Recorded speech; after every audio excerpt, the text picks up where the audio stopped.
Welcome to Abstractable. I am Ryan and I've got Lockie with me, as always. This is a podcast for the entrepreneurial spirited, the curious, the hungry, and those that just want to learn a few new things like us. So we distill ideas from the world's best thinkers in business, startups, psychology, society, culture, you name it. And today we talk about one of our favourite business books of all time, 0 to 1 by Peter Thiel. Yep, this is definitely one of my favourite books. And in this episode we discuss what it means to go from 0 to 1 and why it's important. We discuss why monopolies are good for the world and how you can build one. We talk about what Thiel regards as some of the biggest secrets in business. And we also discuss one of Peter's favourite theories, René Girard's theory of mimetics, and how it applies to business success. So why are we talking about this book? Well, because Peter's a true contrarian, and even if you don't agree with a lot of his views, they will make you think and question your own.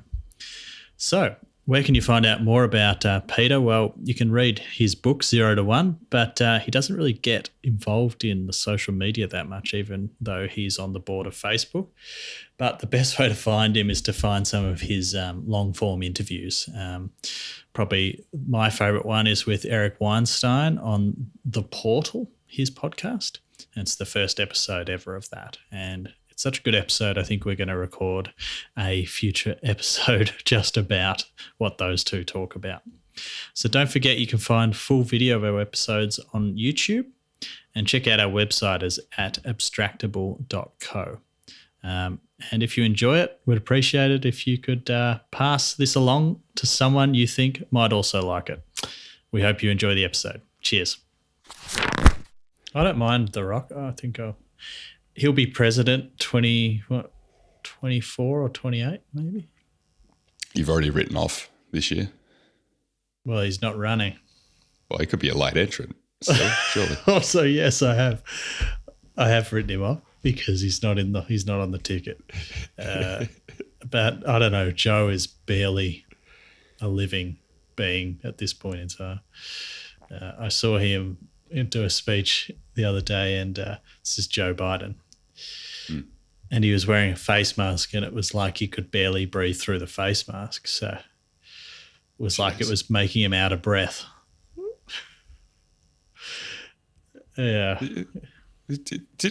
I'm just wondering, right, going back a couple of 100 years ago, I wonder whether it was this is just ignorance more than anything else, but was it a thing that people used to die in office, just of old age and decrepitness? Are we trying to resume that? Yeah, I don't know. The one thing is, I guess, that the mortality rate was a lot higher back then. So potentially, I don't know enough about history to know whether anyone has died in office. I assume so. But the thing, on like being old, Trump's pretty old, if not just as old, I think. But he's got so much energy, the bloke. Like, he's on a mission. I don't know what the mission is, though. I think he's on Adderall. I think.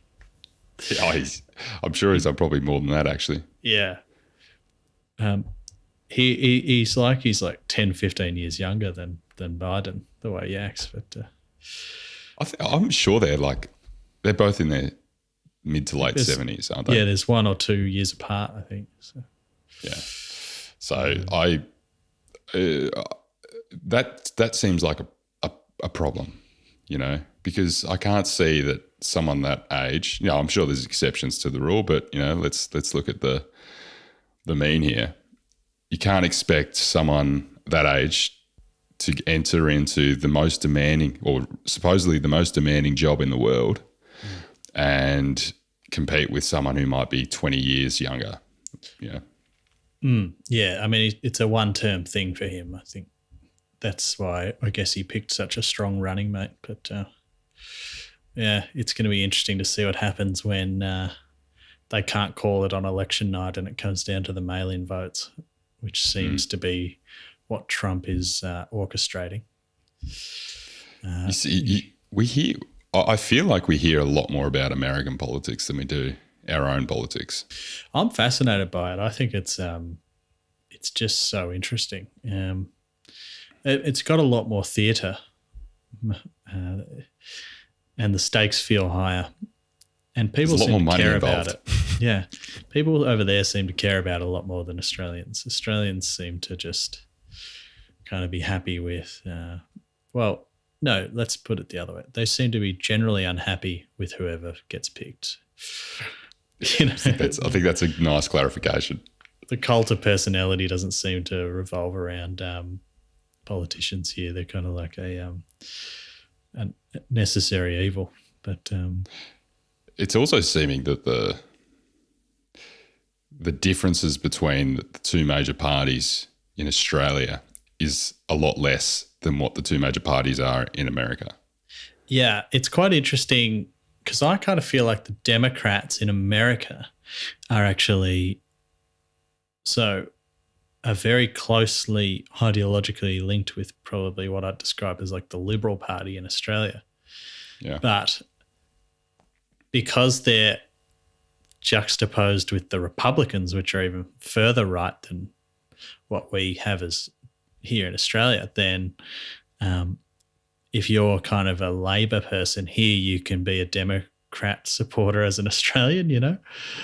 Mm. It's kind of interesting that the way the problem's framed affects the way you actually think about the different sides. Well, it almost, at the extreme level, mate, it actually moves to a place of this like moral relativism. Mm. You know, it's like depending on the context of where we're framing this is how we'll treat it. And so we can associate ourselves with this party over here versus this party over here, even though they might not be more realistic representations of what we actually are. I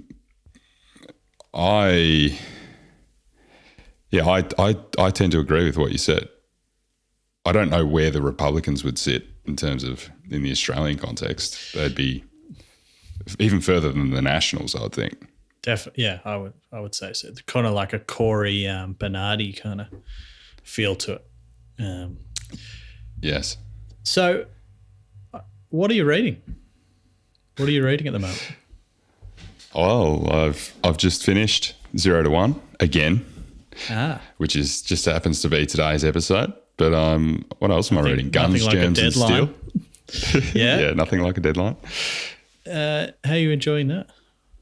Guns, Germs, yeah, and Steel.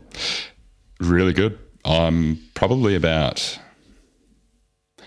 50% of the way through. It's a big book. There's a lot in it. I'm listening to it on Audible. I've got a couple of hours left. I wish I'd read it. It's not. It's too dense to listen to. It's a very good book though, and it answers a question most people are afraid to ask. Yeah. Which is, why have different societies developed at very different paces? I love the whilst I might like zone out in different points in time in terms of there's just so much detail in it. I love how much he's actually provided.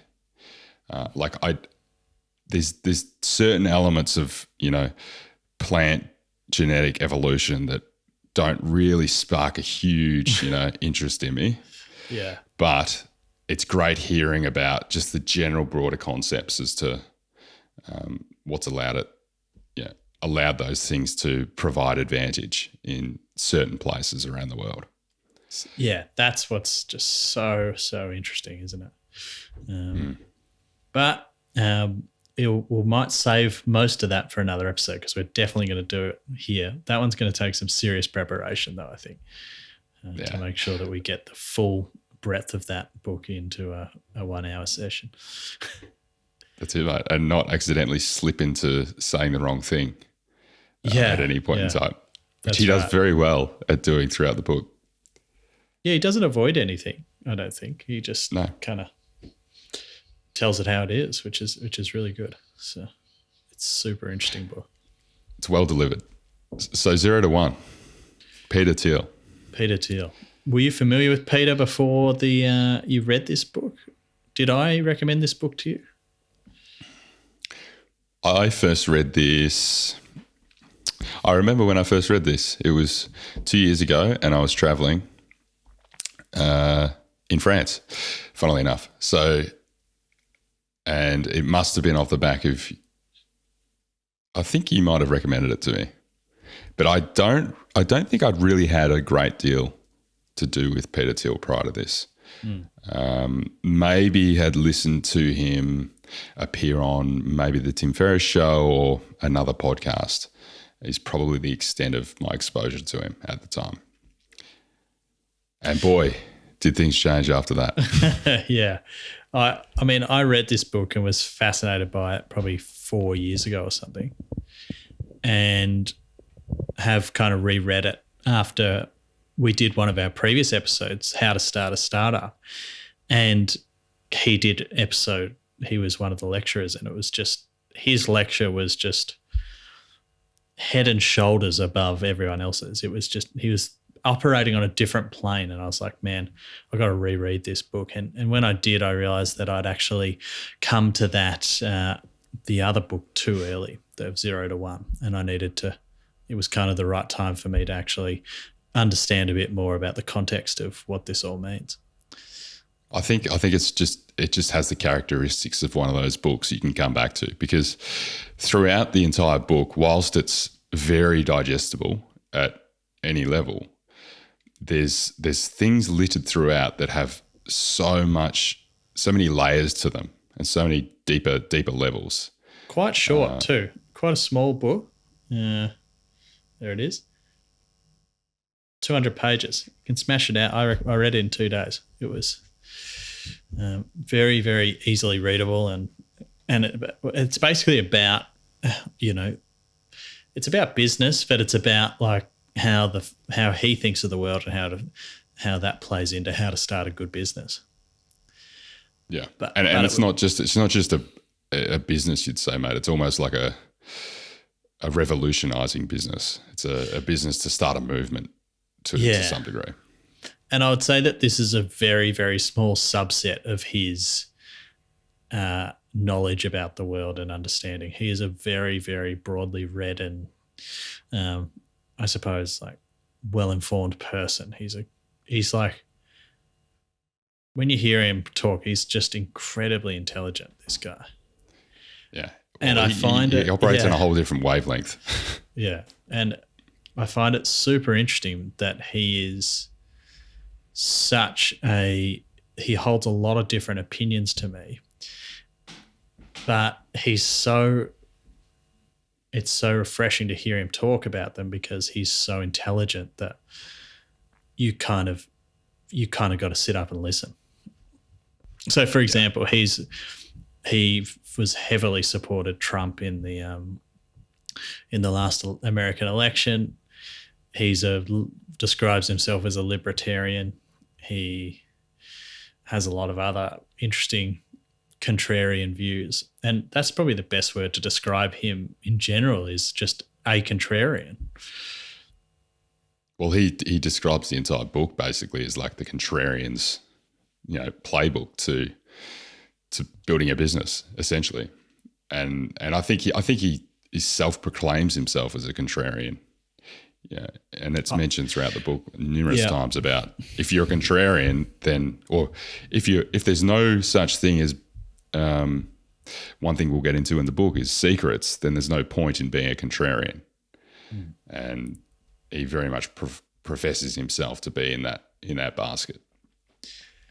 Yeah, he's he probably describe it as something like, well, there's kind of two types of belief about the world. One is that the majority view is right about everything, and so therefore, because the majority view is right, we've discovered everything that needs to be known, and we all kind of agree on it, and that means that there's nothing really new to figure out. So we're done. Let's just kind of relax and enjoy. The other view to have is that if you feel like there are still things to be discovered, and there are things in the world that we haven't figured out yet, then those ideas, by their definition, will be contrarian ideas, because they're not agreed by most. And he believes that there is still many, many things in technology, but also in the way we think about politics and philosophy and things like that are not agreed, and therefore there's a lot still to be found out. Bang. And so that's definitely something that I'd like to dive into, mate, in the episode. Because but I feel like we should. Yeah, let's dive in. But I just want to say something, that if you actually answer those questions for yourself, like take those questions and answer them, you're almost certainly not going to, I believe, if you listen to this podcast, you wouldn't believe that you would answer the first one, that everything's kind of sorted. So that by definition means you should start questioning a lot of stuff. And he would encourage you to question almost everything that you hold to be true, and just check if it is so, or if it's just something that you've been conditioned to believe. That is a very, very exciting concept. It is. And he frames it in the perspective of look to taboos, look for things that are taboo, because there's a lot of things in the way in which we do things today, not just from a social standpoint, but from a technological standpoint or from a scientific standpoint, that were taboo in previous, bygone eras. And that is a source for inspiration and a source for what he describes as a one business, or making a business that's not zero and is in the space of one. He's definitely someone who thinks about the box, not just what's inside. This is good. On that, I mean, that's a nice little segue into the bio. So tell us about Peter. So he's born in 1967, Frankfurt, Germany. So he's actually German. And he moved, he's obviously in the US now, but he spent some time actually in Africa as well, during his younger years. So he actually traveled around quite a bit and had some worldly perspective on just the really, really polarizing view of how the world sits from a very young age. Which, like, being in Germany, 20 years or less than 20 years after World War II would have been a very interesting time to be growing up. And I think that was part of the inspiration to move to the US for the family at a younger age. So anyway, he played a lot of chess when he was young. And when they were in the US, he became one of the strongest US players in the junior league, and is also now a life master, whatever that means. Sounds important. Yeah. I know he is it Magnus Carlsen. He's a chess prodigy apparently, and he kicked off recently, I think in the last couple of years, a big showdown for the Grandmaster Championship in the world. Okay. Which is quite interesting. So he's clearly still got his finger in the pie. He's got his finger in a lot of pies. So he studied philosophy at Stanford, and then he became a law clerk after he graduated, a securities lawyer, a speechwriter in the U.S. Secretary of Education for the U.S. Secretary of Education, and a derivatives trader at Credit Suisse. So he did all that between graduating.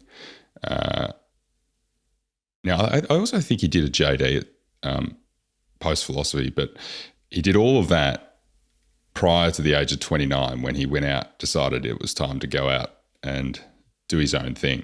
And that's where he brought all this experience together to start Thiel Capital Management. So, yeah, he kind of described a wake-up call one day where he was on this kind of really tracked path going through, got into one of the best universities, and that gives you a ticket to get a law clerk with one of the best, one of the best law firms or whatever. And that he kept going down this path, and it was getting more and more, converging on what you should do, and that he was copying those around him and those in front of him. And then he realized that the future that you're able to create for yourself within this kind of confined, well-tracked system was actually pretty limited, and a lot of the juiciness had been squeezed out in kind of the baby boomer era of this path, where there was significant growth in these industries and it wasn't so competitive as it is now, which probably influenced the way he thinks about that, influenced the way he thinks about business. I think you'll see some parallels later on. And so he kind of broke out from that and said, look, I need to go do my own thing.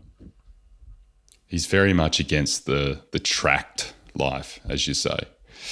And he has this whole deep philosophy on why the tracked life exists as it does, but basically it revolves around, security and the way that he perceives what the perception is of our current, very much like the Western New World way of thinking, which we'll get into. So that was 1996 that he kicked that off, and then obviously was doing that for a few years. And then 1999, he co-founded Cofinity. And I think this was really where he was starting to coalesce these ideas. And Cofinity was basically, it was a payment platform to eliminate the need for credit cards at checkout, and that you could use emails to pay for things. Originally, the actual business started in a really niche market. It was like people with BlackBerries were able to pay for things using email or something. Right. A bit too niche, I think. Yeah. Particularly for back in 1999. But as we now know, looking back, this was a period of sitting in a bubble, big time, a tech bubble. And so there was a fierce rivalry, I guess, between Cofinity and Elon Musk's X.com, which basically provided a very similar or type of service or in the similar space. They basically wanted to move power away from banks and provide greater opportunity for paying for things without credit cards. And so they were in an intense battle between the two of them, where they would kind of copy each other's things, and they would get further and further into kind of obsessing about one another. And then because they saw what was coming, they sat down and broke bread and said, well, hey, we think the music's going to stop here soon. Let's combine our companies. Yeah. Well, so their big thing was they saw the grander plan was just to stay afloat, because the 2000 tech crisis, was impending, and they could see that it was very clearly impending. And so they met at a cafe, as you say, broke bread, and decided to merge companies. And that merged company became PayPal, which I'm sure many, many people have heard of today. So a few years later, PayPal sold to eBay for $1.5 billion. That's US dollars too. So that's a lot of money, particularly for back in 2002. I'm not sure what that would be adjusted for inflation today, Lockie. A lot of cash. A lot of cash, okay. And the team that they worked with, so not just Thiel and obviously Elon Musk, who many people recognize those names. The entire team is known as the PayPal Mafia, and that's because they've gone on to start some ludicrous businesses in this day and age. Many, in excess of $1 billion companies. So there's Palantir, which is Thiel, SpaceX, Tesla, YouTube, Yammer, LinkedIn, Yelp, many others. And Thiel was known as the Don of the PayPal Mafia. He was the man seated at the top. That's cool. So since then, as I said, Thiel has gone on to start Palantir Technologies, which is really focused on big data and counterterrorism and fraud. So that company works a lot with national security and defense for countries, and also obviously like tax offices, and that's huge. And you don't really hear about that company much, but it's a huge company. I think it's having an IPO soon, or if not already been. So yeah, but yeah, it operates in the shadows, not in a nefarious way. Just it's a very private kind of service, I suppose. Well, it needs to be to some degree, right? Because it's because of what it's doing. It's trying to counter terrorism and counter fraud. Yeah. So it's very much in that space.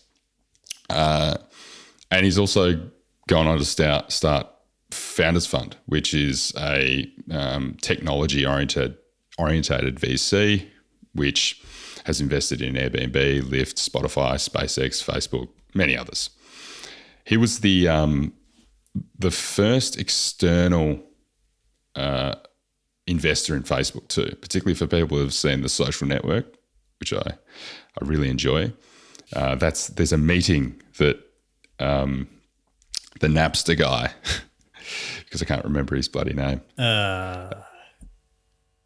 Sean Parker, the Napster guy. And so he tees up a meeting with Peter Thiel, and that's the meeting that you see in the movie where they actually get investment. So I think he invested $500,000 then. Is this around the time that David Chang painted their walls or something and got Facebook stock? I think that was just after. So the investment from Thiel, and then they got the offices, and then Chang did the wall paint. And what are those shares worth? $300 million. So I think it's something around that this guy, this artist, got asked to paint the walls of the offices by Sean Parker, and then they gave him stock, which he said yes to as payment, which turned out to be a fantastic decision. Oh, crazy! He can now build whatever wall he wants to paint. He doesn't have to worry about painting other people's walls. So I think that he's sold most of his share of Facebook now, Thiel, and I think he's netted something like $1 billion from that. Okay, which is just a little bit of cash. So does his net worth seem a bit unders to you? I mean, it's a lot, but it doesn't. I thought he'd be worth a bit more than this. Well, I think so. Funnily enough, when we first started, we probably first started talking about 0 to 1 as an episode, probably over a year ago, mate. Yeah. And back then, he was actually worth $2.8 billion or something when I checked. Yeah. And so I think he's probably just taken a recent hit because of the market's dropped by 20%. Because he's worth about more. 2 now. Correct. Yeah. And which is a ludicrous amount of money still. And who knows what the accuracy is of these calculations too. And, like the future potential value of, say, Palantir Technologies or Founders Fund or any of those others, I don't think it really matters. He knows what he's doing. Oh, yeah, definitely. And he's also quite big in philanthropy. So I'm not sure how much. Probably gives a bunch away, yeah. Correct, yeah. He's had some controversies. So the Gawker lawsuit was one thing where he basically funded the suing of Gawker on behalf of Hulk Hogan. For like a sex tape scandal, and Gawker basically went bankrupt as a result of that, which he defends because he reckons they were basically a scapegoat machine that were a horrible organisation in his eyes. I mean, they outed him publicly as being gay on their website without his consent, which he obviously was very upset about, though he had privately come out before that. And so I think he just kind of bid his time, and then when it came, he got a chance and made it happen. So yeah, pretty scary. There are kind of two ways to think about that. It's either silencing free speech or it's getting rid of a basically a horrible, I don't know what you call it, but well, it's like an defamation machine or something, That's it. Yeah. Because that's what they really pinned themselves on, was defaming big names as much as possible. So he also had a bit of controversy about his New Zealand citizenship. So he's now a New Zealand citizen, where he kind of bypassed some of the process. Ah, nice. I wonder why he became a New Zealand citizen. I don't know, but I know he's been heavily involved in Xero, and Xero is like, if there's a massive startup in the world, big technology startup, it's very, very likely that Peter Thiel's involved. Yeah, is probably a pretty common thread. Yeah, but he was also heavily involved in the New Zealand Defence Force, which I think was through Palantir, and he's also been involved in huge relief for earthquakes and stuff over in New Zealand. So I think they offered him an expedited path to citizenship as a result. Sure. But I can't work that out in terms of He'll why. have a reason. Actually, New Zealanders have a pretty strong passport around the world. Well, there's probably something to do with starting a seafaring community off the south coast of Christchurch. Of the South Island. Well, that's very fascinating. So that was one of his.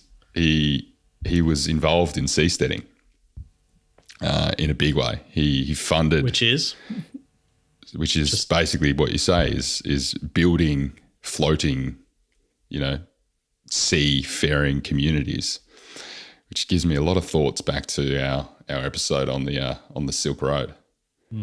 Yeah, it's kind American of like this idea of being outside of the control of a central government. Yeah, it's building the new water world. Kevin Cole Costner. Yeah. I don't know, but he was a big proponent of seasteading, and now he's of the opinion that we're just way too far away engineering wise from it. Yeah, so, okay. Fair enough. Fun fact: he's a big promoter of Renee Girard's Christian anthropology, which you know a lot more about than I do, Lockie. Yeah, so that's a rabbit hole that I dove into after listening to some of Peter Thiel's interviews, and you can dive real deep into this one. It's a fascinating philosophy of how the world works, and effectively it's about this idea of mimetic desire, which I think has come up in a couple of episodes, where that humans are very much creatures that copy one another, and that copying is effectively how we learn things, but it's also how we desire other things, and we become to want what others have, which is fine when everything's kind of, there's an abundance, but it becomes very problematic when you actually are starting to fight over something that cannot be replicated, like say a spouse or an object of some purport, like a piece of land or something, and that this escalates quite quickly to violence. And then Girard's got a number of ideas around how that's resolved through the killing or violence against someone who's singled out. And a scapegoat. So he's got a theory around why people get scapegoated and how that actually relates to the creation of all myths and all religions. So it's pretty out there. But it also seems to explain. But it's not actually that out there to some degree. No. Sorry, I should say it's not out there in terms of like the way it explains things. It kind of makes a whole heap of sense, to be honest. But it's claimed to then be to be able to explain the origin of almost all myth and religion. That's quite a bold claim. That's probably what I meant more. And I don't really want to go into explaining the full theory and that rabbit hole of where that goes, but I think we should really lace these ideas throughout this discussion of this book, because it does fundamentally influenced the way that he understands the world. This idea of the copying that humans copy, and that this leads us to a lot of interesting finalities around growth, the importance of growth, the role that violence plays in the world, the role of copying in the success and the blindness to see those other things that aren't as part of the majority, right? Yeah. Well, he says that mimetics is the most important thing that he has learnt in terms of creating successful businesses, is without a doubt.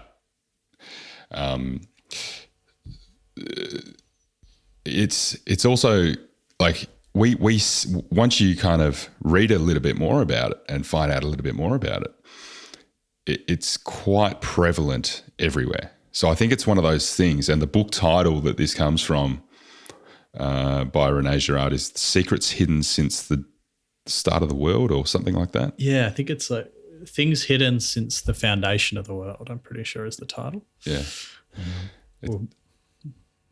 It's definitely worth a read if it sparked your interest, although it's quite dense. Yeah. I'd probably, if you're a real avid reader, pick that up. If you want to just understand the ideas, have a look around on the internet and try and read and watch some summaries. That's probably a good place to get a broad overview, because the book is seriously dense. You're very polite, man, Lockie. And so it'd be rude of us to just talk about Thiel, because this book wouldn't have happened if it wasn't for Blake Masters. So Masters was a student studying in one of Thiel's subjects at Stanford. He does some lecturing as well at Stanford. And I think it was actually revolving around startups. So it might have been very much a similar course to the How to Start a Startup course. And Masters took it upon himself to basically summarize the entire course in a really articulate way, and then ended up getting together with Thiel after I think it was a blog post initially, and the blog post went completely viral. And so Thiel latched onto it, and they decided to release it as a book. And so 0 to 1, the book was formed. That is so interesting, because his lectures were so interesting that people started sharing the notes from them more broadly, and someone just made it into a book. And I think a way to frame that up, mate, is how many notes from university do you have that you feel just compelled to share with the world? And then if you'd publish those notes, would anyone else be interested in them? No, exactly. So that tells you about kind of the influential nature of his thoughts. So what does the word 0 to 1 even mean? That is the title of the book. So it's describing the overall dichotomy that he sees in business. So essentially, you're either operating in this zero space, which seemingly is between 0 and 1, or you're 1. So it's kind of like you're on or you're not. And 0 is where we aren't actually inventing new things. It's where we're recreating or rehashing previous ideas. Whereas 1 is the kind of pushing the frontier, creating something new. And yeah, so like, for example, going from 0 to 1 is the act of invention, really, is kind of what he's saying, isn't it? It's taking something from nothing to something. And then you can take that something and multiply that something many, many, many times, and not actually adding anything further. It's adding 0. But you can copy that throughout the whole world many times if you capture that spark of invention. If Edison invents the light globe, that's a 0 to 1 moment. He's created something different by combining things. And then we then I like the pun there, mate. That was really good. and then a light bulb moment. Yeah. And then we unintentional, I didn't even know what you're talking about. So, and then we just go ahead and just copy that a million times. And of course we make improvements. But that is the moment, isn't it? The moment of creating something new. Well, so we're now at the LED light, Lockie. And I think we had a chat a few episodes ago about blue light and how the LED light may not be the best thing for us. So go back to the bamboo filament or something. That's it. That's where we need to go. Maybe we'll start rubbing sticks inside. Might be quicker. So in this way, you can categorize many, many different things, and that people, in his mind, misunderstand growth as just something that just kind of grows. But he distinguishes two types of growth, I think, is effectively what he's trying to say here, is that if you invent something or innovate or create something new, and he talks a lot about what happens when you go to 0 to 1 in the book and creating something new and what it means for your type of business and what it means about that you know something other people don't. But that is a much more powerful and positive thing for the world than copying something over and over again. Yeah. And he talks to how do we think about things in a one fashion? What distinguishes that, which we'll get onto. What about globalization, Lockie? He has some perspectives on globalization too.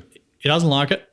I think probably he sees it as kind of not really creating the abundance that people see, and it kind of it's tricking people. And it's tricking people because it looks like the world's getting bigger and better and more wonderful, but really we're just doing that thing where we multiply one a lot of times. And he kind of feels like the world, besides from in the world of bits, the world's been stagnant since the 1970s. There's been very little innovation in his head, he says. Nothing's really moved forward in 40 years, and this is creating all these social issues and other things that we can't really see, but they're kind of just hidden from view. But they are generally that way because we're not going from 0 to 1 very much anymore. And he would argue that that's because of large government, large organisations, a lack of kind of dynamism. That's kind of his political view, but it's throughout the book too, because he talks about how small groups make new stuff. It generally doesn't come from a big machine. It usually comes from a new small machine. There are notable examples, perhaps say like the atomic bomb was a kind of centralised, pre-planned invention event. But he may argue that was due to a serious piece of kind of in a heat of a mimetic conflict, and perhaps the same with the space program, that we were in a rush to kind of keep up with Russia and in this intense competition, copying one another to become the people who get to the moon. But basically, he would regard those times as being highly innovative. He would regard them as being, this is where we are actually pushing frontiers. Whereas, as you said, now we're in a space of pushing, or it seems like we're pushing frontiers, but really we're just reaping the benefits of the big innovations from the 60s or 70s or whatever it was. So that's a very good point. Yeah. About quantum mechanics and some of the big discoveries in quantum mechanics throughout, the mid 20th century. And those have now proliferated themselves into what we see in technology. So the computing power that we have today wouldn't be possible without some of the innovations that have had from quantum mechanics. It's just taken a long, long time for it to kind of trickle down the benefits from it. So he's really talking about, I presume, the real kind of scientific pushing frontiers basis for things that we haven't kind of. Yeah, you're right. He's worried about that our mindsets changed. Back then, it was the time of anything's possible. Of this truly kind of we can build new things and create this abundance through going from 0 to 1. And that now all that imagination's kind of been sucked out of our society. And what we kind of see as innovation, where you might get a new form of survey monkey or something, is not really there. And I think that it's an interesting point. He'd ask you a couple of questions about it. He would ask you, all right, take out the screens in this room. What's changed since the 1960s?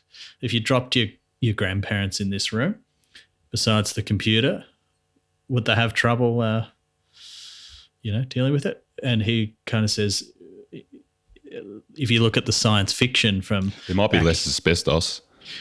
True. If you look at the science fiction from back in the day, we've got Star Trek computer, but nothing else from Star Trek. That kind of thinking is what the big dreams have died. Actually, I'll correct you there, mate. He would actually say Star Wars because he's not a fan of Star Trek because it's okay. Yeah. So this is very clear in his group of the PayPal Mafia. They all agreed on that Star Wars was better than Star Trek, and it's purely from they saw Star Trek as being like a communistic regime, whereas Star Wars was seen as like a capitalist regime. So fascinating. There you go. These guys are deep. So that's the ultimate nerd, isn't it? Like political and kind of computer nerd. Yeah. So I guess that's kind of like, and I kind of had my own version of this before. When Elon Musk said, "Oh, I'm going to try and build this Hyperloop," I was like, "What?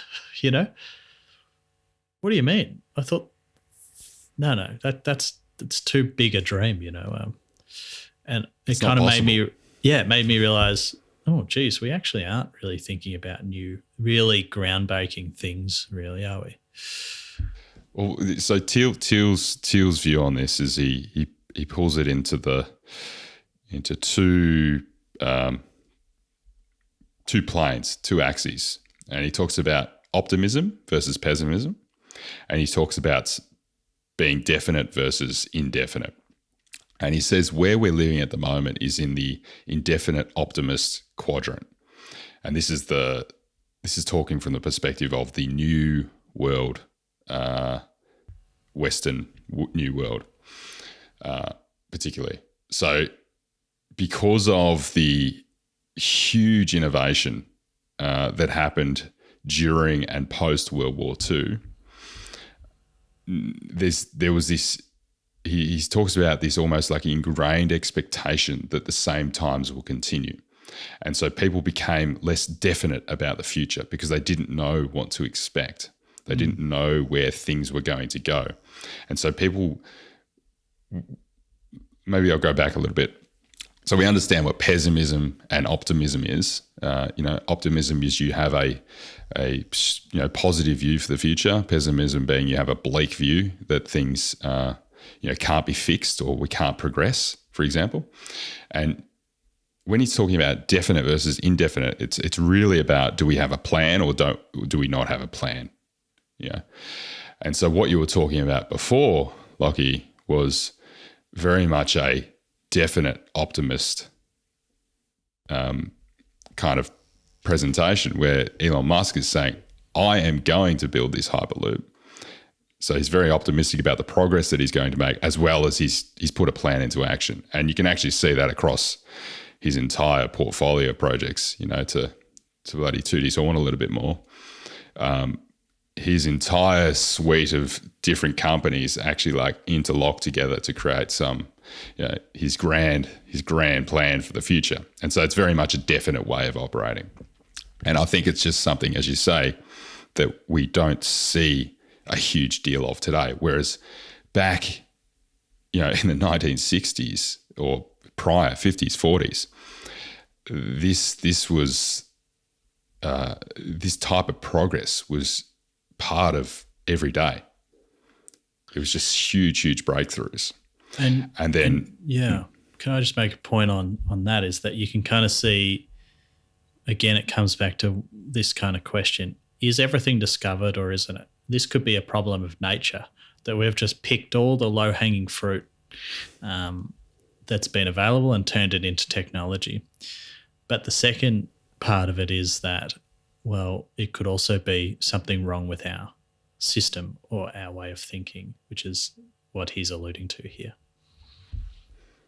Yeah, well, he has a decent gripe with education and the current education system, and that's not new thought in any way. And he links there's that. There's many people that think about that. And what is new, at least to me, was that he links that a lot of these problems to the fact that we've stagnated in growth. So that because the pie isn't really growing, we're kind of finding new ways to scrap over what's still there in a zero-sum way. People aren't getting good opportunity ahead. The growth that we have had and are having is congregating in a smaller and smaller group of people. But the actual whole pie is not growing fast enough to keep everyone satiated. Yes, and he would actually move into a space. He has this even deeper theory around like a Ponzi scheme within corporate institutions and things, but we won't even delve into that today. That's for part 2, if we ever get there. We'll get lost. So there's a great quote from the book, Lockie, that he talks about here, which is, while a definitely optimistic future would need engineers to design underwater cities and settlements in space, an indefinitely optimistic future calls for more bankers and lawyers. Finance epitomizes indefinite thinking because the only way to make money when you have no idea how to create wealth. That is a fantastic quote, and it probably reflects what we're seeing. Well, it's very true, without a doubt. More ways to fight over what's already there. And so in terms of going from 0 to 1, he asks this one question in every interview he does. So if you ever interview with Peter, get ready, it's coming.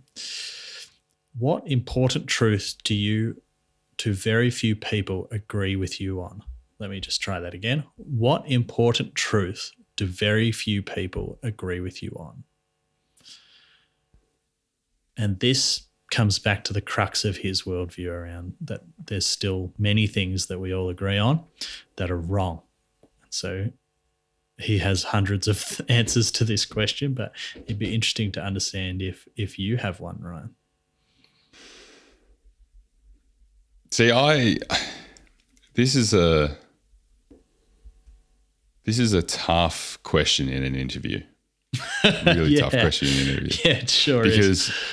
Because there's so many things that you could pretty easily dismiss, and I imagine the things that would automatically come to mind in most people would not be things that most people disagree on. Because I think there's an inclination for people to not want to share an answer to this question by default. And so I think what it does is it actually means that there's people that will answer, there's only a very select few people that would probably answer this question wholly truthfully, because the views are typically, as we said before earlier on in the episode, will be taboo. There'll be things that will be almost seen as taboo today. So I think that's one element. And the other thing it requires is that someone's actually thought a lot about truth and what is truth in the world, and then voiced that with others regularly to get disagreement back from them. So I think it's a pretty esoteric question actually to ask in an interview, because a common answer to this question would be the education system's broken, but that's not really a good answer to this question, because that's almost obvious to some degree. Yeah, he's got a list of bad answers in the book, actually. There we go. Our education system is broken and urgently needs to be fixed. Bad answer 1. There you go. Case in point. Good job. You got the first one. America is exceptional. This is not him saying it isn't. In fact, I would say his view is that it is. he's a very strong believer in America being, or at least used to being, one of the great nations. Another bad answer: there is no God. These are kind of like the first and second statements might be true, but many people already agree with them. The third statement simply takes one side in a familiar debate. A good answer follows the following form: most people believe in X, but the truth is the opposite to X. And I think so have you got anything? Right. I do. Well, I think I do. I think I do. This is the thing. And this is the thing, right? Is now in being asked this question, right? You're potentially like conflicting with two of his bits of advice too, because he actually talks about this idea of secrets, which is what this is all leading into. And he says that there's certain secrets that you should only share with like a very small niche group. And because not even just because, it's going to be a great business idea or something like that, but simply because they can be quite taboo, or they can be seen as quite out there. And so it can be quite risky. Yeah, that's quite interesting, because I'm surprised he thinks that, because, he has no trouble being on the fringe and being out there by himself. He is he's an openly gay man in the Republican Party. That would be a difficult place to be, I would have thought, among men. And then he's probably seen as an extreme right-winger. I don't believe that's a correct characterization of his views, but I think most of the people in Silicon Valley would see him as an extreme right-wing person. So where he spends all his time and all his career, everyone thinks that he's crazy. And so he kind of has no real issue with being out on those fringes and telling people the secrets that he thinks are true, although maybe the best secrets that he knows he doesn't tell anyone, perhaps. And I suspect that's the answer there, mate. Because can you imagine that? I imagine he knows some pretty interesting stuff off the back of, say, Palantir, and there's no way that any of that stuff would ever find itself into a public domain. That would be very slick. Did you see in a book this week that Trump was quoted saying America's got a secret weapon? It's got a secret weapon that no one knows about, and that's very powerful, and all this kind of rhetoric. Yeah, but this is the thing: is you just don't know. No, you don't know, and to conspire on the layers of that statement without any sort of evidence or whatever is just. You're just kind of feeding the machine. You're feeding the Gawker machine, mate. Yeah, it's kind of different, isn't it? Sorry, that's like a bit of gossip almost. It's not really the type of secret he's talking about. But yeah, the idea that he calls these things secrets, they're kind of unique ideas that no one else agrees with you about. But he says every great business is built around a secret that's hidden from the outside. So, correct. So the So one of the biggest secrets he talks about in venture capital is that the best investment in a fund outperforms every other single one. So, for example, his investment in Facebook would outperform every other investment across that entire portfolio. His investment in his own company, Palantir, is going to outperform every other company in that fund except for Facebook. So it's going to be, I think, number two in the entire portfolio, just because there's this huge power law at play. And the power law is so big, and we've spoken about this before, particularly related to our man, who has not yet had a mention, but he does now, Taleb.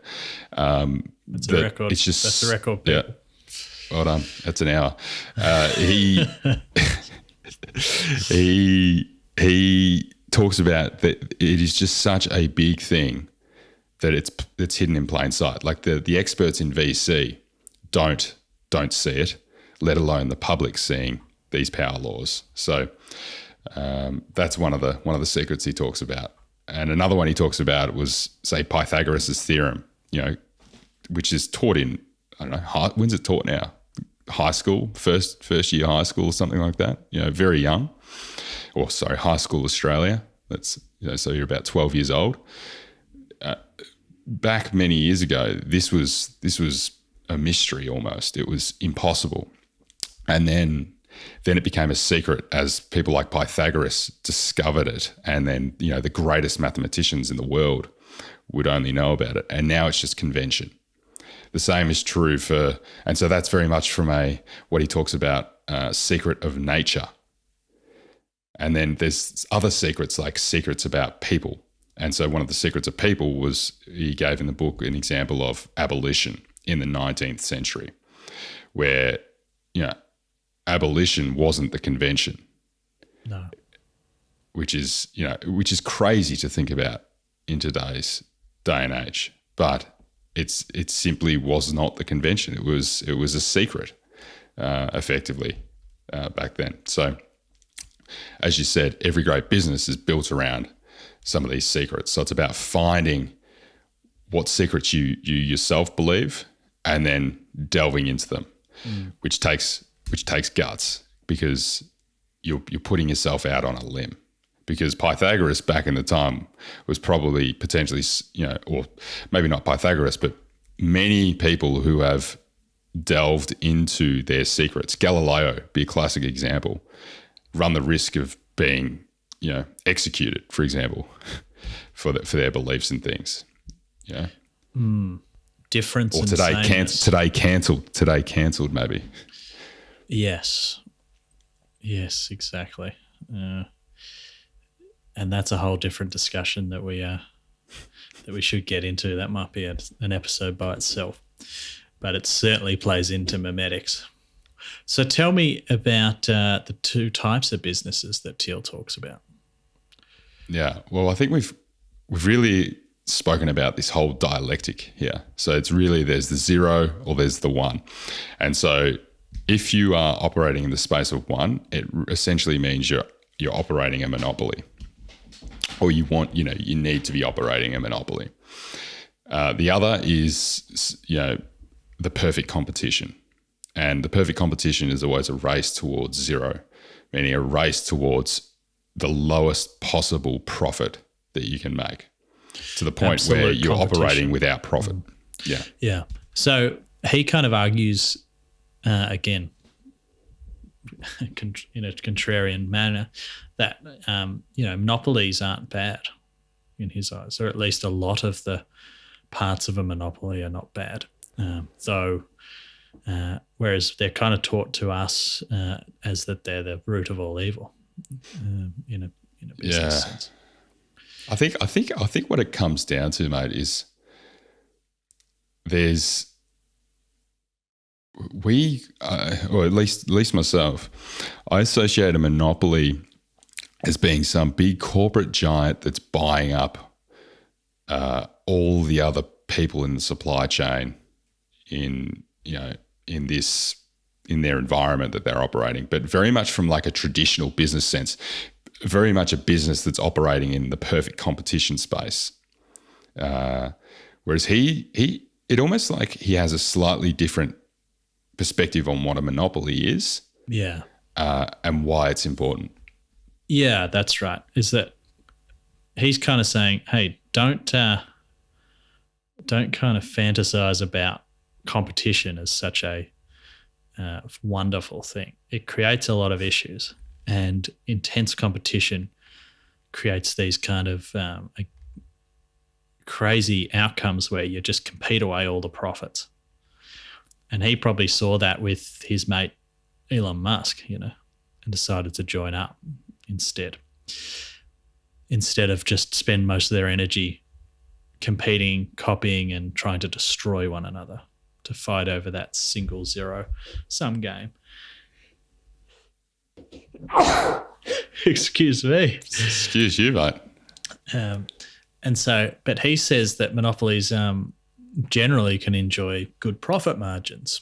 I associate a monopoly with something like taxis, where everyone hated them, but they had just a ring fence around them through legislation.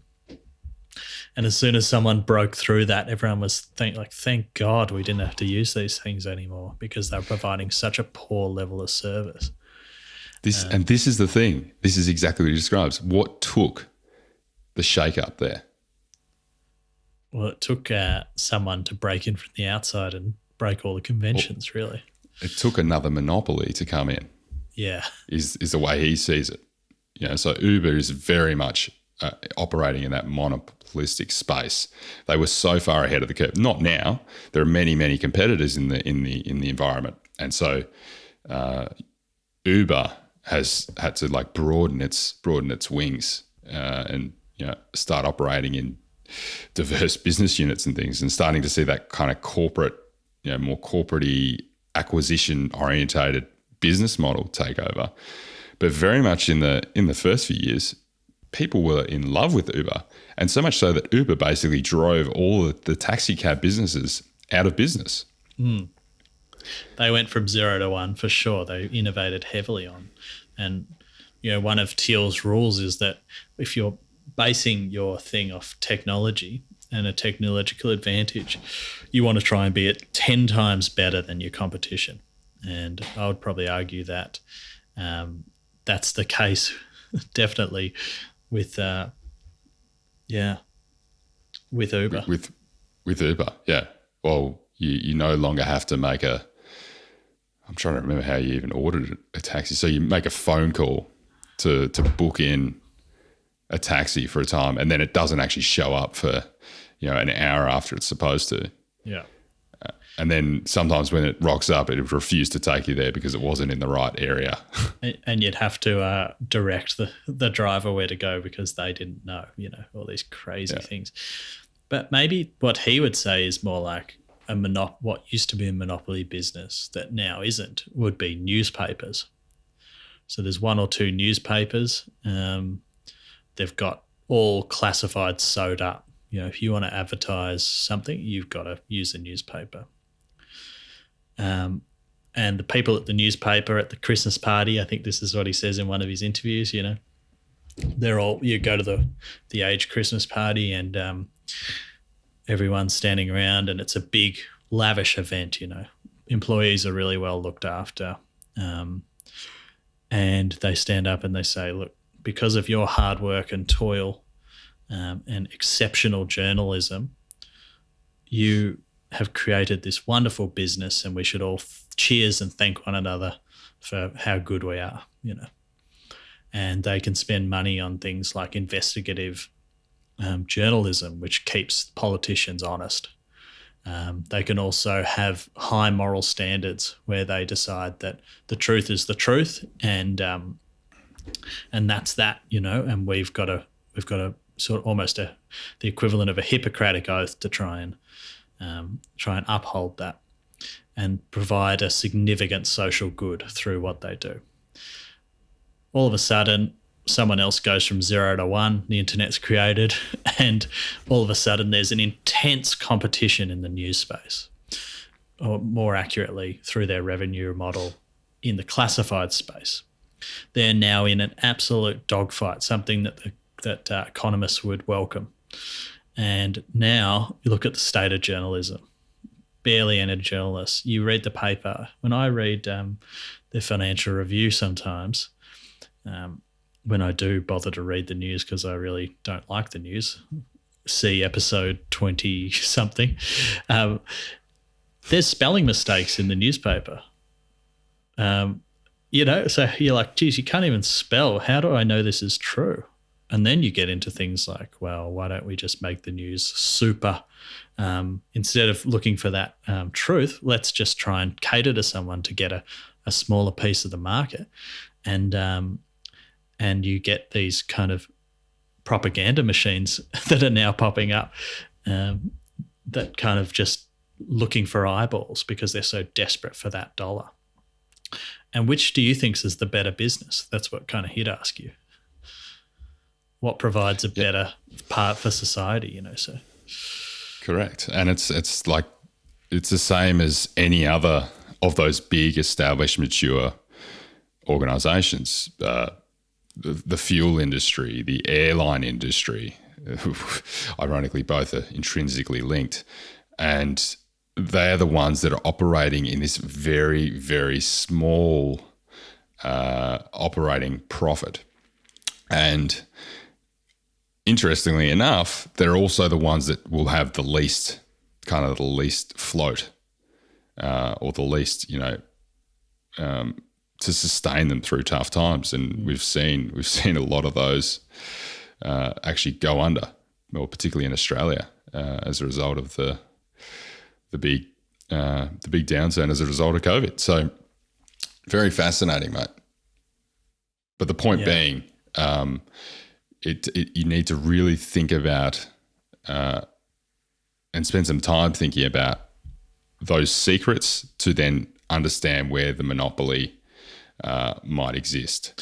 Yeah. So you can look at it from the outside view and you go, okay, well, monopolies, maybe they're not as evil as we all think. Certain types are. If you've got an absolute monopoly, of course, that's going to. But if you've got some competition, but this is the thing: is like what is Facebook? What is Google? What are any of these companies if they're not monopolies? They are probably technically monopolies, but they're probably not a regulatory monopoly like the taxi industry was. The newspaper still had a crosstown rival, that was competing against to get some mimetic competition going. So who's Facebook's rival? Well, I'd probably say other than say in China, but because they've got their own, is it WeChat or something Twitter, like that? Instagram, that kind of thing. Instagram's part of Facebook. Well, they bought them, but they were a rival, yeah. So they are quite a strong monopoly, but I wouldn't say they're the only social network. You know what I mean? They're pretty close. They would definitely pass as Thiel's description. Monopoly, tick box. Yeah. So, but what I was going to say is that from the outside, you can look at it, okay, is it socially good? But let's take the view of a business owner. You want to create a monopoly. You don't want to be fighting over scraps. You want to create something where you dominate the market. And so from the inside view, it's a no-brainer, And so to get there, you need to dominate a small market, and that's something that came through on the startup episode too. But you are much better dominating a small market than being a small fish in a big market, which is something people often get wrong. Yeah, they like to see themselves the other way. So you'll see that the likes of, say, Google will say it's not a search engine. It operates across so many different business avenues. We're in phones, we're in web services, we're in advertising, whatever. But, huge majority of their revenue is generated from this one specific business industry. So the monopolists will always talk about themselves as being a diverse mix of very competitive landscapes. Whereas the people in perfect competition will say, no, we've got a really cross-sectional focused niche market that we're focusing on. Whereas in both cases, they'll be the exact opposite of that. Can you give us an example? Well, I think. Okay, here's maybe like even a fictional one's fine. Not even like a dark example. So we mentioned SpaceX earlier. There is no one else operating in that private space game. It's certainly to what they are, to the degree that they're operating in. So that is without a doubt a monopoly in the space exploration game. Or space, I don't even know what you call it, going into space game. But, they would probably argue it's probably too early actually for the regulatory environment to even consider it a monopoly because it's so groundbreaking effectively. But eventually I'm sure, maybe 10 years down the track when some others have tried to do the same thing, SpaceX will be just so far in front of everyone else that there'll be some tribunal called up and a commission, and SpaceX will say, no, we're operating in micro satellites, we're operating in, rocket defense, we're operating in, space exploration and all this other stuff. But the majority of their profits will probably come from, doing space exploration missions under government funding or something like that. A large portion of a highly defensible, valuable market. That's it. That's a really nice, succinct way, mate. And so then down the other end of the scale, we can use the airline industry, and Tiger Air has actually fallen over in Australia, just recently, and they would say that they were the cheapest airline providing the most economical routes in Australia on select routes, and then we also offer like a micro international route, whatever. We've got the market cornered from Melbourne to Sydney between 5 to 8 p.m. on a Thursday or something. Yeah, that's exactly it. Yeah. Whereas all the holiday goers, but which in itself is probably not a market that's even sustainable. That's the point, isn't it? It's not a true market. And they're also not providing any great innovation on anything. Like it's barely even a differentiation in the airline industry. Yeah. So that's monopolies. Lockie, do you want to tell us about actually there's probably one more thing to mention on monopolies is the characteristics of those monopolies. So I guess it's kind of like you could look at that from the way of, well, what's a way to create a monopoly, And he kind of talks about having proprietary technology is a great way, though a very difficult way. And if you do have proprietary technology, it can't just be a little bit better. It needs to be 10 times better. It needs to be 10 times better than the thing next to it. And he takes PayPal, where it used to take over a week to send via mail a check on eBay. Whereas when he invented PayPal with his mafia, you could have it done over email in a few minutes. Massive value add. And then the other one is that if you can get network effects going, that creates a very, very defensible market. And that's kind of how Facebook did it. But you need to have a super high value proposition that get the network effect started. It doesn't really work until you're kind of starting to get to scale. And it can be this is the importance of starting with a slim market, Lockie. Yeah. Yes, and true. You need to provide a product that's valuable to that slim market.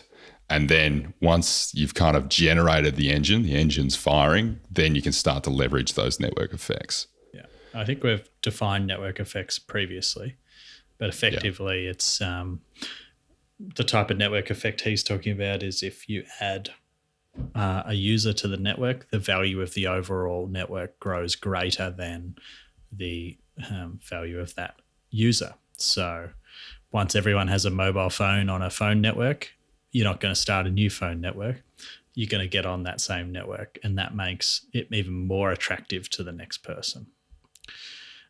Economies of scale is another way to help build a network, and having a really good brand. This is something he says he doesn't really understand that well, but it can create monopoly effects. So, he's very much a scientific, rational thinker type person, and so he wants to pin the exact quantitative measures as to why branding works. But all he knows is that it works, and it is very much an important characteristic for monopoly. Yeah, he's not Coco Chanel that you're reading about, is he? He doesn't quite have the culture. Well, there's some less shining elements of the Coco brand as well, but we'll get into that in our episode on it. Very interesting. That not many people maybe know about. Yeah, I'm looking forward to hearing about that.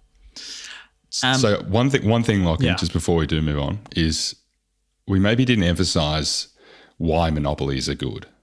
And I think just coming back to that SpaceX example, in 5-10 years' time when that big commission's happening, we'll be like, oh, SpaceX is evil and doing all these terrible things. But we've completely forgotten about what they have actually done and how they've innovated and how they've really progressed society as a whole. And many monopolies start out in this way, and then obviously once the competition starts and then catches up, and then there's the big inquiry as to what's going on, we start to see these corporations as being evil. Yeah, and the way to beat a monopoly as well is not to try and copy it. Uber didn't create another taxi rank. They found a completely new way to deliver that service that was over 10 times better. Yeah. That's exactly right, mate. And we're probably at the point now where I'm sure there's people in the world that are like, Uber's evil. They're an evil Uber's corporation. Evil. I think they're evil. So you can count one here. But if I go back 5 years ago, I was loving would you say Uber's evil? Yeah, exactly. No, yeah. They were just like fantastic. So the thing as well, I suppose, it's interesting that you've actually said that. You got me thinking now of my own biases. But Uber so what do you think? Evil. Why do you think that Uber is evil? It's just got a horrible culture internally. All the stories from Travis and the way he treated his people and the sexual harassment. It's kind of like a phony company in a way that it will probably never make money. So it's a Ponzi scheme. And just explain that, like it's propped up on investment on future value. Is that what? Yeah, they keep raising more and more rounds of funding. Although I think Uber Australia made a profit last year, the only part of Uber that did. I'm pretty sure. And then also, they get more and more money from the next lot of people who think it's going to be worth more in the future, and they use that money and just burn it to grow. And then lastly, the way they treat their drivers in some countries is pretty poor. And so you're getting these issues of the gig economy, and is that actually a good thing in terms of labour markets and the way that it affects really working class people? This is really, really interesting, because what you've brought up here, Lockie, is quite often you would maybe argue is a lot of these monopolies, if they're a true monopoly and they're kind of 10 times in the technology barrier, we don't know how to think about them. We don't have regulation for them. We don't know what the effects are going to be. So classic case in point is, say, like social networks again. When Facebook was created, or MySpace even was created, there was no consideration for, socially engineering people to have different opinions of things or whatever. That's just something that's evolved, since its creation, and the entire markets that get created off the back of these monopolies, because they've created entire new industries. It's interesting, isn't it? That is a fascinating question. The other thing that I wanted to bring up about these businesses is they create a surplus of value that you don't have to pay for. So Uber might create it because they artificially keep the prices low, but something like Netflix might be a better example. Netflix costs $15 a month or something like that, I'm pretty sure. It's got no ads. It's 10 times better than TV, well, at least I think so. The on-demand portion of it. You don't like watching ads every 7 minutes? No, not really. For 5 minutes of ads every 7 minutes? The original free service of TV. That was the free-to-air TV. Yeah. And again, anyway, that won't dive into that. What my point is that I'd pay more than $15 for Netflix. It's that good, So there's an additional value I'm getting for nothing there. I'd pay for Google. It's great. It's such a good service. It's probably doing some pretty weird stuff with my data, but it is really a life-changing thing. So we get a lot of stuff for free from these places that we may not necessarily really realize. Yeah, well, there's two bits there, mate. There's like the free model, which isn't free because you're giving up something. You're the product. Yeah. Yeah, you're the product, which is, we can talk about another time. But then there's what you're talking about is where you're actually paying for this thing, and it's not even just like you used a very monetary perspective, like you would pay more for this, but there's also lots of other value that it's generating that's beyond that, potentially. So trying to think of a good example here, maybe like if you were paying for an adless YouTube, which is the first thing that came to mind, another video streaming service, great one. If you were paying fast for and slow, what you see is all there is. You substituted another question. Yeah, I love it. So the if you were paying for YouTube, and you're not just getting the benefit of no ads on YouTube, then those annoying ads that now come up more and more frequently. It's starting to move into like free TV space, starting to become what they set out to overcome at the outset. So you are also getting the benefit of other people around you getting to discover things that are on YouTube. So if you might find a community of friends who all like woodworking, for example. That's cool. There's all these other like supplementary benefits that come from it. That's really insightful. Yeah. So how do we pull this together? I mean, there's another 10 things we haven't talked about. And how do we pull his worldview together to create a great business? Well, he gives a nice array of questions in the book, mate. There's like 7 questions in the book. Do you want to run us through some of those? Sure. Just set myself up there nicely. Do you reckon anyone noticed? No, it's pretty subtle, mate. Yeah, that's right. I gave a real subtle handball back to you. Damn, we're good at this. So the first one's the engineering question, which we've talked about probably previously, is can you create breakthrough technology instead of incremental improvements? Can you create something 10 times better with the technology?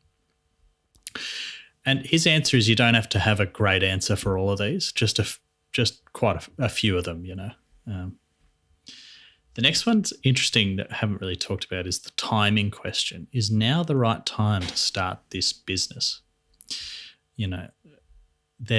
Timing is something I'd love to explore further on a future podcast if we can find some good stuff to read about it. I haven't really found anything that's satisfied my curiosity about this yet. I was going to say the exact same thing. So timing seems to be it's one that is always spoken about, but is so hard to almost pinpoint. And I haven't found great resources on talking about timing. And I think maybe it just comes down to the simple fact we can't predict the future. In reality, you can't predict the future. So maybe this is a question that's less about the nuance and more about the obvious nature of it. So starting so back in Galileo's time, starting a society and a business that, is built off the back of the world being round rather than flat, or the sun revolving around or not revolving around the earth, I should say, probably isn't a good timing for such a business, not only for the fact that it wouldn't be conventional knowledge, but you'd actually probably end up, going up to the guillotine as a result. So there's like two really bad, I guess, pointed detractors from launching a business like that. Yeah, it's probably something just to check in on and go, okay, well, is the world ready for this? Do I have the technology available to make it happen? Are people in the right social frame of mind to buy this? If you'd launched the environmental movement early 1900s and marketed your product on that, you're probably not reading the zeitgeist of the time. So rather than try and predict it, it's a check mark, I think, for him. But I think it's an interesting thing to explore and go, well, okay, I understand I can't predict the future. So how can I influence the timing in my favor? I think something to think about. I think if maybe Apple had built the iPhone before it had built the iPod, that might have been an example of that. Interesting. Just a bit far out.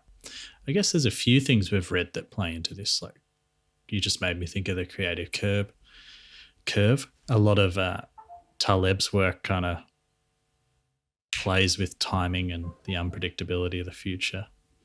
I did read a book by Daniel Pink on timing, which I thought was pretty shit. Well, let's not even talk about it. But he gave it a crack. So something to check in on. Is it the right time for this idea? The next one is the monopoly question. Are you starting with a big share of a small market? The market can be extremely small, he says, but it just can't be non-existent. It still has to be a true market. So his example of PayPal was that he tried to really sell it to the people who were power sellers on eBay because they had an extreme need for his product, even though there was only 1,000 or so of them. Yes, which was the successful big share of small market, because prior to that it was the BlackBerry only users who were wanted to use email to pay for things or something really obscure, and it's a non-existent thing. Yeah, absolutely. It's pretty esoteric. The people question: do you have the right team? So you want to be finding. He says that the founding team is just. I mean, this is not a unique view, but that it's just incredibly important. That you get the right people there at the start. He speaks a lot about this in the book, Lockie, and we haven't really touched on it today, but because we delved into this stuff on other episodes. But we mentioned earlier the Star Wars thing. They were all on board. They're all the same type of nerd, he says in the book. And that's important. You need to be able to work together. You need to see, certainly your founders as being like a marriage. It's like a spouse. It's not someone that you've met at a networking event once and then decided, on the back of a handkerchief that night, after 16 beers, that it was a good idea to start a business together. You need to have history. You need to understand each other. Yeah, absolutely. The distribution question. So do you have a way to actually deliver your product? And this was talked a lot about in the startup episode we did, and those guys talk a lot about the distributing your product is almost just as important as the idea. So he accelerated. So his distribution method for PayPal was to, you could sign up via the internet, and the person who was receiving the payment was easy. They were easily distributed to, because you're always going to sign up if you're receiving the payment. You want the money. But his issue was getting the sellers, the person transferring the money. So he decided that he would give everyone $10 who signed up. And that incredibly accelerated his distribution, very, very quickly, Correct. as you could understand. Well, he was probably the first to do that. And it was also part of his network effects, because they needed to generate network effects to make it a viable business. But they had to get rid of that once they'd reached their threshold. Otherwise, it was going to destroy their business. Yeah. So be careful. The durability question. Will your market position be defensible in 10 to 20 years into the future? This one here is almost the most important question for me. Maybe number two to the maybe monopoly question, but because it leads to the other questions. So asking this question about the 10 to 20 year horizon leads to the engineering question. It leads to the timing question. Actually, really, it leads to the monopoly question as well. And so if you're thinking about 10 years' time and what might be happening and a more kind of timeless pursuit, like entering into a paper printing business right now is not going to be a great place to head. Heading into a newspaper business right now is not a great place to head. And so that defensibility question gives rise to the other question. So it's almost like remember this one and you'll remember the others. Yeah. Yeah, that's right. It kind of comes back to like which way the market's moving that you're jumping into too. So, and the last one, my favorite, the secret question. Have you identified a unique other opportunity that others don't see? And that kind of sums it up, right? So why is that your favorite? It's the most exciting. It's exciting to know something new. I love learning new things, and to understand something that you didn't previously know that changes your worldview and you feel like you know and no one else does is a kind of, and you just want to share it with people. That's exciting. And that's the kind of feeling I search for, Yeah. in my professional life and in my journey of learning new things. And it's also the way, mate, to build a team around you. And as he mentions in the book, it's the way to bring on other conspirators to the vision. Because, once you bring someone into the conspiracy of the secret that you've got, and if they've got the same energy behind it that you, or maybe not that you do, but very much strong energy behind that conspiracy, then you're going to do some cool things. Absolutely. So, well, that kind of leads into the closing quote. Hit us up, Lockie. The best entrepreneurs know this. Every great business is built around a secret that's hidden from the outside. A great company is a conspiracy to change the world. When you share your secret, the recipient becomes a fellow conspirator. There you go. That's it. I maybe should have looked further ahead. No, you're just on the right wavelength, so it's all good. Don't forget, you can also check out videos from our episode on YouTube for those that are just listening today as well. Absolutely. So, this was a fun one to do. Yeah, a little longer episode, this episode. Still didn't fit all the ideas in. No, we barely even scraped half. All right, cheers. Cheers, mate.